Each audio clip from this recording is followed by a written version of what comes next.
আজকের দিনটা ছিল রথ আর তার সাথে ছিল আমার মামার দোকানে পুজো। আর এখানে পুজোর সমস্ত জোগাড় হয়ে গেছে, বাড়িতে সমস্ত ফল কাটার জোগাড়গুলো করা হয়েছিল। তো সেই ডালাগুলো নিয়ে আমরা দোকানে গেলাম। আর লক্ষ্মী গণেশের সাথে সাথেও কিন্তু রথে জগন্নাথ দেব ও আমার গোপু সোনারও কিন্তু পুজো হয়েছে। আগে যখন ছোট ছিলাম তখন এই রথের দিন রথ পুজো করে অপেক্ষা করে থাকতাম যে কখন বিকেলটা হবে আর রথ নিয়ে বেরোবো। বাট এখন তো আমরা বড় হয়ে গেছি, তাই আমাদের ইচ্ছাটা এখন ঘন্টুর সাথে পালন করা হয়। এখানে শ্রেষ্ঠা এসেছিল রথে ডান্স প্রোগ্রামের জন্য রেডি হতে আমার কাছে, তো ওকে রেডি করিয়েছি। আর আমার নিজস্ব কিছু প্রবলেমের জন্য আমি এবছর রথের প্রোগ্রামটা করছি না। আর এখন বিকেল হয়ে গেছে, আমি, বোন, ঘন্টু আর মামি বেরিয়ে পড়েছি রথ নিয়ে। ওই যে বললাম আমাদের ছোটবেলাটা এখন ঘন্টুকে দিয়ে পালন করা হয়। বাড়িতে একটা বাচ্চা থাকলে এই যে একটা আনন্দ। তো আমরা তো সবাই রথ ঘুরিয়ে এনে বাড়িতে এসে প্রথম কাজ হলো আজকে কত টাকা উঠলো সেটা দেখা। তো সেগুলো দেখা কমপ্লিট করে আমার বোনও এসেছিল।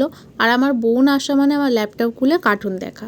তারপরে আমার মাথাটা ভীষণই যন্ত্রণা করছিল, তাই আজকের এই ব্লগটা আমি এখানেই এন্ড করছি। আজকের দিনটা তো এইভাবেই কাটলো। চলো টাটা, দেখা হচ্ছে অন্য কোনো ব্লগে। বাই।